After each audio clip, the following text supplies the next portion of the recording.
Big boss హౌస్‌లో ఖాళీగా ఉంటే ఏదో ఒక టాస్క్ పెడతాడని చెప్పడంలో ఎలాంటి సందేహం లేదు. ఇందులో భాగంగానే లైవ్‌లో అయితే మాత్రం కబడ్డీ టాస్క్ పెట్టాడు Bigg Boss. Boys versus girls అన్నట్టుగా సాగింది. బాయ్స్ అందరూ ఒక పక్కుంటే, గర్ల్స్ అందరూ ఒక పక్కన ఉన్నారు.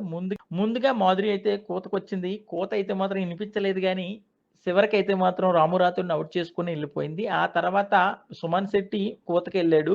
మీరొప్పుకుంటే ముద్దు పెడతా, మీరొప్పుకుంటే ముద్దు పెడతా అంటూ చాలా అంటే చాలా కామెడీ చేశాడు. ఈ టాస్క్‌కైతే ఎమాన్యూల్ సంచాలకుగా వ్యవహరించాడు. ఆ తర్వాత తనూజ వంతొచ్చింది. నన్ను పట్టుకుంటే గరిటెతో కొడతా, నన్ను పట్టుకుంటే గరిటెతో కొడతా అని తనూజ అయితే కూత నెక్స్ట్ లెవెల్ కామెడీ అనిపించింది. చివరికి ఇది సీరియస్ అయిపోయి ఒకానొక టైంలో ఇమాన్యూల్ రాంగ్ డెసిషన్ ఇవ్వడంతో తనూజ అయితే ఇమాన్యూల్‌కి ఇచ్చుకుందనే చెప్పొచ్చు. ఈ టాస్క్‌లో గూడా తనూజ ఎక్కడ తగ్గకుండా చాలా అద్భుతంగా ఆడి టాస్క్ విన్నర్‌గా అయితే నిలిచింది. ఏది ఏమైనా సరే తనూజ ఏ టాస్క్ అయినా ప్రాణం పెట్టి ఆడతదని చెప్పడంలో మరోసారి నిరూపించుకుంది. ఇక బిగ్ బాస్ అయితే గర్ల్స్ విన్నర్‌గా నిలవడంతో ఈ రోజంతా మీరు ఎప్పుడు నచ్చితే అప్పుడు కాఫీ తాగొచ్చని బిగ్ బాస్ అయితే అనౌన్స్ చేయడంతో తనూజ ఆనందానికి అవధులు లేవనే చెప్పొచ్చు.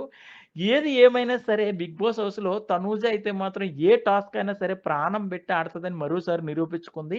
ఈ సీజన్ విన్నర్ తనూజనైతే అందరూ ఇప్పటికే ఫిక్స్ అయిపోయారు. ఇక మీరేమంటారు? ఈ వీడియో చూసిన తర్వాత మీకేమనిపించింది అనేదైతే కామెంట్ పెట్టండి. మరిన్ని లేటెస్ట్ లైవ్ అప్డేట్స్ కోసం చూస్తూనే ఉండండి మన ఛానల్.